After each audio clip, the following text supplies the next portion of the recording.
नीरज और सौम्या की शादी को करीबन 3 साल हो चुके थे। दोनों की शादी उनके माता पिता की मर्जी से हुई थी और दोनों का गृहस्थ जीवन भी अच्छा ही गुजर रहा था। सौम्या हर तरह से एक आदर्श बहू और पत्नी थी। पापा जी, ये लीजिए आपकी चाय और आपकी दवाई। चलिए जल्दी से खा लीजिए। आप अपनी सेहत का बिल्कुल ध्यान नहीं रखते। अब तो मेरा इतना ध्यान रखती है बेटा कि मुझे कोई ज़रूरत ही नहीं लगती अपना ध्यान रखने की। इसीलिए आप शाम को पार्क जाने के बहाने गुलाब जामुन खा लेते हैं ना। मुझे सब पता है पापा जी। और वो ऐसे ही। पर तू अपनी सास को मत बताना ये बात। पता है ना कितनी गुस्से वाली है वो। ठीक है, पर पहले आप प्रॉमिस कीजिए कि गुलाब जामुन नहीं खाएंगे। अच्छा ठीक है, चल। सौम्या ने सिर्फ नाम के लिए नहीं पर दिल से अपने सास ससुर को माता पिता माना था और उनका ख्याल भी वो बिल्कुल एक बेटी की तरह रखती थी। जितना उनके खुद के बेटे को अपने माता पिता के बारे में नहीं पता था, उससे कहीं ज्यादा सौम्या अपने सास ससुर को जानती थी। अरे मेरा चश्मा कहाँ गया? नीरज को बोला था 2 दिन पहले बनवाने को। अब मैं गीता का पाठ कैसे करूं? ये लीजिए आपका चश्मा माँ जी। मैं कल बाजार गई थी ना सब्जी लेने, तो कल ही बनवा दिया था। पहनकर देखिए, सही तो है ना? अरे वाह, ये तो पुराने वाले से भी अच्छा है। और मैंने ना इसमें चेन भी डलवा दिया है। अब बार बार आपको चश्मा ढूंढना नहीं पड़ेगा। पर ये तो मैंने नीरज से कहा था बनवाने को, वो भूल गया क्या? अरे माँ जी, उन्हें ऑफिस का इतना काम होता है, कितना थक जाते हैं, इसलिए मैं ही बनवा लाई। सौम्या अपने सास ससुर के साथ अपनी छोटी ननद रुचि को भी बहुत प्यार करती थी और रुचि भी सौम्या को एक बड़ी बहन की तरह मानती थी, इसलिए अपने दिल की हर बात वो उसे ही बताती। एक दिन जब सौम्या रसोई में खाना बना रही थी, तभी रुचि उसके पास आती है। भाभी, मुझे ना आपसे कुछ बात करनी थी। अरे क्या हुआ? थोड़ी परेशान लग रही हो, सब ठीक तो है ना? वो भाभी, मेरी सारी सहेलियाँ एक कंप्यूटर का कोर्स कर रही है। मुझे भी बहुत इच्छा है वो कोर्स सीखने की। ये तो अच्छी बात है कि तू सीखना चाहती है, पर मुझे भैया से बात करने में डर लग रहा है भाभी। अरे कोई बात नहीं, आजा हम दोनों साथ में बात करते हैं। अभी ना वो अखबार ही पढ़ रहे होंगे कमरे में। सौम्या रुचि के साथ चाय लेकर नीरज से बात करने आती है, पर रुचि और सौम्या की बात सुनकर नीरज उन पर गुस्सा होने लगता है। मेरे पास फालतू पैसे नहीं है रुचि। पहले ही घर के खर्चे, माँ और पिताजी की दवाइयाँ, तेरी पढ़ाई का खर्च, और ऊपर से तुझे ये फालतू के कोर्स भी करने हैं। अरे पर ये कोर्स काफी अच्छा कंप्यूटर कोर्स है, इससे रुचि बहुत कुछ सीख पाएगी और उसकी सारी सहेलियां भी तो जा रही हैं। प्लीज मना मत कीजिए ना। तुमने ही बिगाड़ कर रखा है इसे। मैं कोई पैसा नहीं देने वाला। मेरा टिफिन रेडी कर दो, मुझे ऑफिस के लिए देर हो रही है। नीरज रुचि और सौम्या को खरी खोटी सुनाकर वहां से चला जाता है। बेचारी रुचि का तो जैसे मन ही उदास हो गया था। सौम्या से ये देखा नहीं जा रहा था, इसलिए वो रुचि को रसोई घर में ले आई और चावल के डिब्बे में कुछ ढूंढने लगी। भाभी, आप क्या कर रही हैं? अरे रुक जा, तुझे ना एक जादू दिखाती हूँ। सौम्या चावल के डब्बे से कुछ पैसे बाहर निकालती है। ये ले और जा जल्दी से अपने कोर्स की फीस भर दे। भाभी, ये आपके पास कहाँ से आए? अरे कुछ नहीं, घर के खर्चे में से कुछ पैसे मैं बचा लेती हूँ, बस वही है ये। मुझे खुशी है कि आज ये तेरे काम आ रहे हैं। पर भाभी, ये तो आपकी सेविंग्स है, मैं कैसे? तू भी तो मेरी ही है ना? हाँ। चल अभी ज्यादा सोच मत और अपनी सहेलियों को बता दे कि तू भी उनके साथ आ रही है। थैंक यू भाभी। जहां एक तरफ सौम्या सबका ख्याल रख रही थी, सबको प्यार दे रही थी, वहीं नीरज का बर्ताव सौम्या के प्रति अब पहले जैसा नहीं रहा था। वो बात बात पर उस पर गुस्सा करता, उसे खरी खोटी सुनाता और तो और अब वो उसके साथ वक्त भी नहीं बिताता था। एक दिन सौम्या घर पर नीरज का इंतजार कर रही है। कहाँ रह गया ये नीरज? उसे पता है आज बहू ने उसके लिए व्रत रखा है, फिर भी सुबह से भूखी है उसके लिए, और उसे अपनी पत्नी की कोई चिंता ही नहीं। शायद किसी काम में फंस गए होंगे, बस आते ही होंगे। सौम्या बहुत देर तक नीरज का इंतजार करती रही, पर वो नहीं आया और तो और वो फोन भी नहीं उठा रहा था।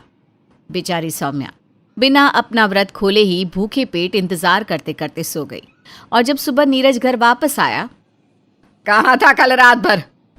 तुझे पता था ना बहू ने तेरे लिए व्रत रखा था। बेचारी कल भूखे पेट ही सो गई। तो मैंने कहा था क्या मेरे लिए व्रत रखने को? घर में घुसते ही बस शुरू हो गए सुनाना। कोई जरूरत नहीं है मेरे लिए कुछ भी करने की। नहीं नहीं, आप गुस्सा मत करिए प्लीज। आप थक गए होंगे, मैं आपके लिए चाय बना देती हूँ। लाइए अपना बैग मुझे दीजिए। नीरज जोर से अपना बैग सौम्या के हाथ से छुड़ाकर जमीन पर फेंक देता है और गुस्से से चिल्लाते हुए कहता है, थक तो गया हूं मैं, पर इस रिश्ते से घुटन होने लगी है मुझे। अब मैं इसका बोझ और नहीं उठा सकता। ये आप कैसी बात कर रहे हैं? मैं अब तुम्हारे साथ नहीं रहना चाहता। जा रहा हूं मैं आयशा के पास। मैं और वो साथ में काम करते हैं और एक दूसरे से बहुत प्यार करते हैं। तुझे शर्म नहीं आती ऐसी बातें करते हुए नीरज? नहीं, बिल्कुल भी नहीं। मैं ये घर छोड़कर जा रहा हूं। अब मैं यहां और नहीं रह सकता, बस। नीरज के शब्द जैसे सौम्या के दिल में तीर बनकर चुभ गए थे। उसकी हंसती खिलती जिंदगी एक पल में बर्बाद हो गई थी। पर नीरज को तो ना सौम्या के आंसू दिख रहे थे और ना ही अपने माता पिता की मिन्नतें। उस पर तो बस आयशा का भूत सवार था, जिसके पीछे उसने अपनी पत्नी और माता पिता तक को छोड़ दिया। सौम्या ने अपना बैग पैक किया और जैसे ही वो जाने लगी तो उसके सास, ससुर और ननद सामने खड़े रह गए। नहीं पिताजी, अब मैं यहाँ रुक कर करूँगी भी क्या? पत्नी का संसार तो पति से ही होता है ना। सौम्या बेटा, हमारे लिए तो तू ही हमारा संसार है। तू चली गई तो हम तो जैसे मर ही जाएंगे। तेरा रिश्ता नीरज से नहीं रहा तो क्या, हम तो है ना तेरे माता पिता। हाथ से तू हमारी बेटी है। भाभी मत जाइए ना हमें छोड़कर, हम आपके बिना नहीं रह पाएंगे।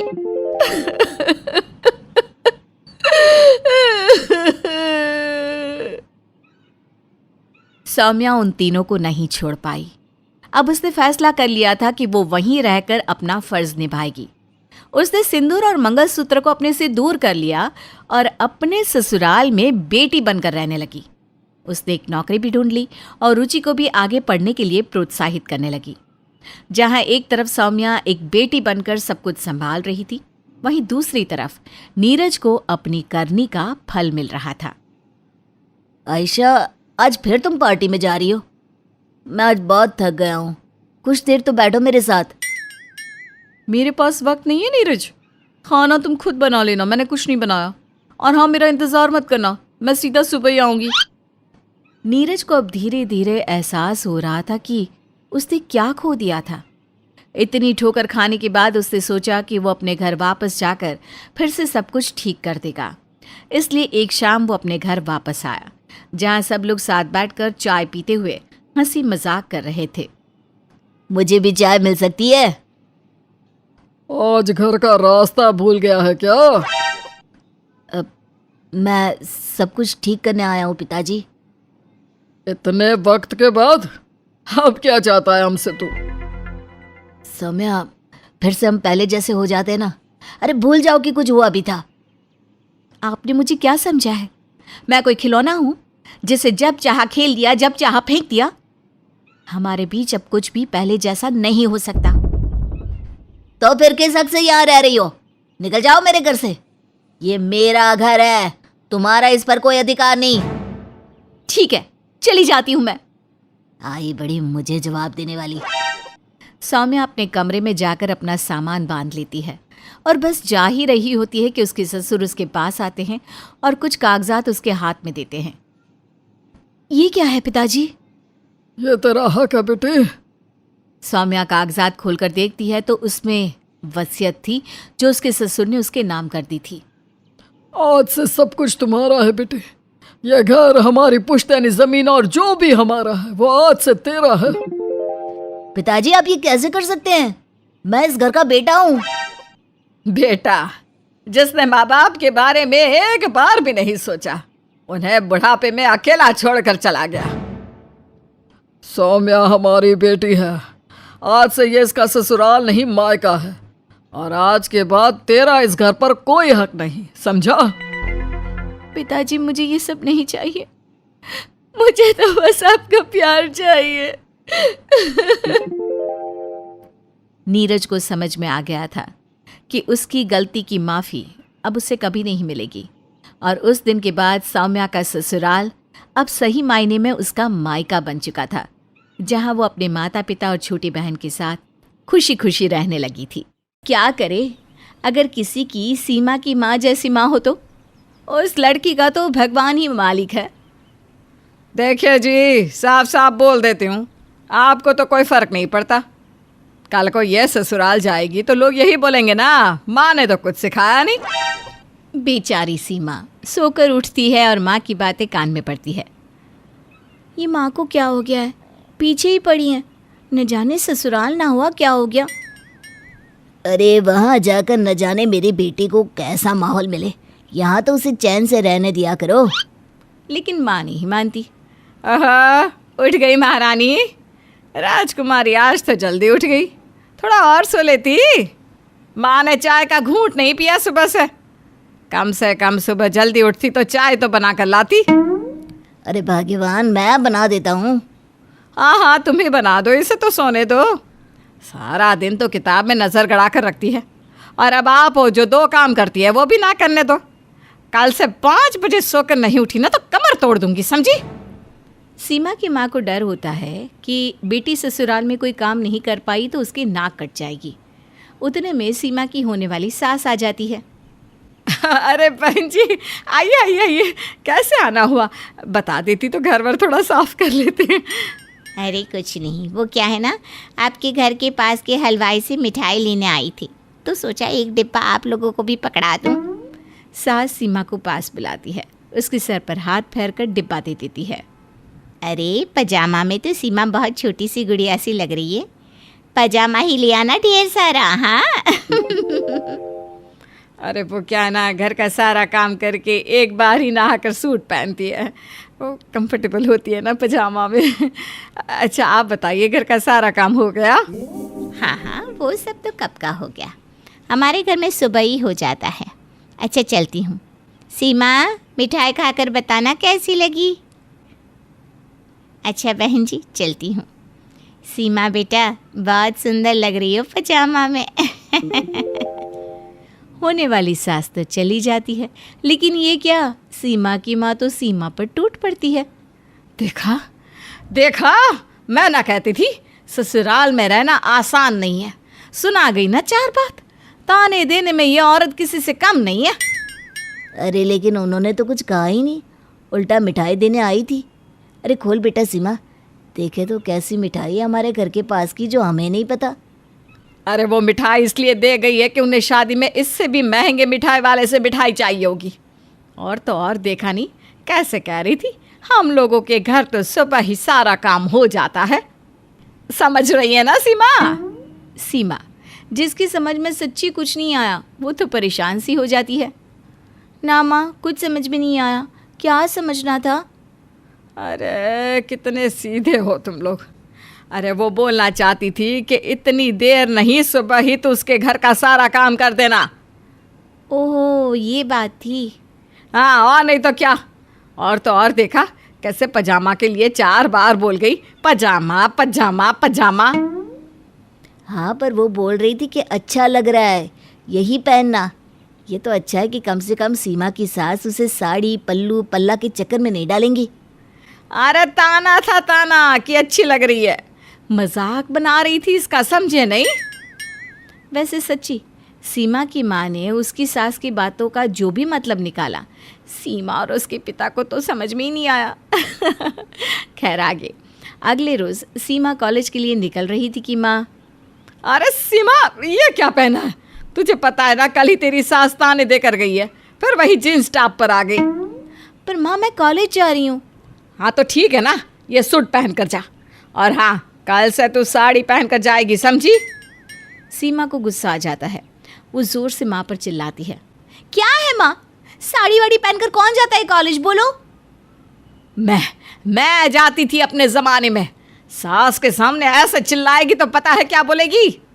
बोलेगी कि तेरी माँ ने यही सिखाया है क्या, ज़ोर ज़ोर से चिल्लाना। अरे गलती मेरी ही थी जो सर पर चढ़ा लिया तुझे। चल अंदर, आज से कहीं नहीं जाएगी तू। सीमा रोने लगती है। माँ कैसी बात कर रही है? मेरी परीक्षा है, साल भर की मेहनत खराब हो जाएगी। आखिरी साल है, कॉलेज जाना ज़रूरी है। हाँ तो कल से साड़ी पहनकर जाना होगा। जाएगी ना? नहीं तो जाना मत, तेरी मर्जी। बेचारी सीमा क्या करती। माँ के कहने पर साड़ी पहनकर कॉलेज जाती है, जहाँ उसे सभी परेशान करते हैं। अरे आंटी जी कहाँ आ गई? ये आपके लिए जगह नहीं है आंटी जी। अरे मैं तो डर ही गई, कहीं टीचर तो नहीं आ गई। तभी सीमा की बेस्ट फ्रेंड उसके पास आती है। क्या बात है सीमा, ये साड़ी क्यों? यार मेरी माँ है ना, ससुराल में मैं कैसे रहूँगी, इसकी प्रैक्टिस के चक्कर में मायके को ही ससुराल बना दिया है। क्या करूँ मैं? दोस्त जो थोड़ी समझदार सी होती है। देख, तेरी कपड़ों वाली प्रॉब्लम का सलूशन तो है मेरे पास, बाकी की बातों का भी बाद में सोचते हैं। अब सीमा साड़ी पहनकर दोस्त के घर जाती, वहाँ कपड़े बदलकर कॉलेज जाती, पढ़ाई करती और शाम को फिर साड़ी पहनकर घर आ जाती। लेकिन वो इससे काफ़ी दिन बाद उपसी जाती है। यार कुछ और आइडिया बताना। माँ ने तो बोलने हंसने से लेकर बाहर निकलने पर भी पाबंदी कर दी है। कहती है ससुराल में ऐसा, ससुराल में वैसा। यार ससुराल ऐसा होता है तो मुझे शादी ही नहीं करनी है। ऐसी कोई बात नहीं है, मेरी दीदी की भी तो शादी हुई है, सब ठीक है। सुबह 5 बजे ना कोई नहीं उठता। यार मैं क्या करूँ, मेरी माँ ने तो ससुराल ही बना रखा है मायका। देख मेरे पास ना एक आइडिया है, सुन। ये बोलकर वो सीमा के कान में कुछ कहती है और दोनों खुश हो जाते हैं। उसी दिन शाम को सीमा की होने वाली सास उसका हालचाल लेने आती है। अरे सीमा कहाँ हो? अब बहन जी आप आइए। सीमा तो यहीं है। आपने कहा था आप आ रही है तो मैंने उससे कहा कि पकोड़े तल ले, वही बना रही है। अभी अभी कॉलेज से आई है ना। बहन जी आप इतना काम ना कराया करिए मेरी बहू से, वो क्या है ना, थक जाता है बच्चा। सीमा हाथ में पकोड़े लेकर आती है। अरे सीमा क्या हो गया बेटा, कैसी हो रही हो, ख्याल नहीं रखती अपना? अब वो क्या है ना, तभी माँ बीच में बोल देती है। वो क्या है ना, पढ़ाई भी करनी ज़रूरी है इसको। मैंने तो कितनी बार बोला है, अब शादी हो रही है, राकेश अच्छा कमा रहा है, क्या ज़रूरत है पढ़ाई लिखाई की, घर का काम काज करो। लेकिन बहन जी जानती है ना आजकल के बच्चे कहाँ मानते हैं। अब पकौड़ा खाइए। सीमा की माँ सास को कुछ कहने ही नहीं देती। बैठो सीमा बेटा यहाँ। पर ये साड़ी क्यों पहनी है, कहीं गई थी क्या? सीमा कुछ नहीं कहती। उसे तो पता होता है कि सास की हर बात में ताने ही होते हैं। वो शांत रहती है। उसे तो समझ में नहीं आता कि वो क्या करे। मन तो करता है कि सास से सीधी बात कर ले कि मेरे बस की नहीं है सुबह 5 बजे उठना, लेकिन फिर सामने बैठी माँ को देखकर शांत हो जाती है। सास चली जाती है। अब अगली सुबह 5 बजे घर से ज़ोर ज़ोर से बर्तन पटकने की आवाज़ें आना शुरू हो जाता है। क्या हो गया देखिए तो। अरे उठिए ना, भूकंप आ गया है क्या? अरे कुछ नहीं, सो जाओ ना, सुबह देखेंगे। अरे सुबह ही तो हो रही है, लग रहा है 5 बजे हैं। जाइए बाहर, मैं नहीं उठूंगी, बहुत ज़ोर से नींद आ रही है मुझे। पिता किसी तरह उठकर बाहर जाते हैं तो देखते हैं कि सीमा बर्तन धो रही थी, और वो भी बर्तन पटक पटक कर। अरे बेटा क्या कर रही हो बेटा, बर्तन धो रही हो या पटक रही हो? मैं तो ऐसे ही करती हूँ बर्तन साफ। अब बोलिए पापा क्या करेंगे आप? पिता समझ जाते हैं कि बेटी गुस्से में है। वो कमरे में जाते हैं और बीवी को समझाते हैं। देखो, उसे अगर ससुराल में परेशान होना ही है तो उसे अभी से परेशान क्यों कर रही हो? मैं तो कहता हूँ क्या ज़रूरी है क्या सुबह 5 बजे उसकी सास उठाए? और अगर ये नहीं उठी, काम नहीं करी तो नाक तो मेरी कटेगी ना। बाकी मर्जी है, जैसे करना है कर लो। देख लेना कल को उसकी सास उसे यहाँ लेकर ना आ जाए वापस। खैर, सीमा की शादी हो जाती है। शादी के बाद वो सुबह 5 बजे उठती है। क्या हो गया बहू, क्यों इतनी जल्दी उठ गई? वो घर का काम करने के लिए। लेकिन उसके लिए तो काम वाली आएगी 7 बजे। हम लोगों के घर काम जल्दी हो जाता है, बोला था ना। लेकिन ये नहीं कि 5 बजे जाकर सो जा। और हाँ, ये साड़ी पहनने के लिए मना किया था ना बेटा, कंफर्टेबल रहे। ये तेरा ससुराल है, पुलिस थाना नहीं जो ड्रेस पहननी होगी। सीमा समझ जाती है कि सास के कहने का क्या मतलब होता था और माँ ने क्या डरा कर रखा था। सीमा माँ के पास जाती है। क्या हुआ, ताने तो नहीं सुनाई तेरी सास? कि तेरी माँ ने क्या सिखाया, नाक तो नहीं कटाई ना? बोला तो सही माँ, यही कहा कि तुम्हारी माँ ने तुम्हें बहू नहीं नौकरानी बनने की ट्रेनिंग दी है। माँ मेरा ससुराल इतना अच्छा है कि अब मैं यहाँ तो बस कम ही आऊँगी। मज़े तो ससुराल में ही है।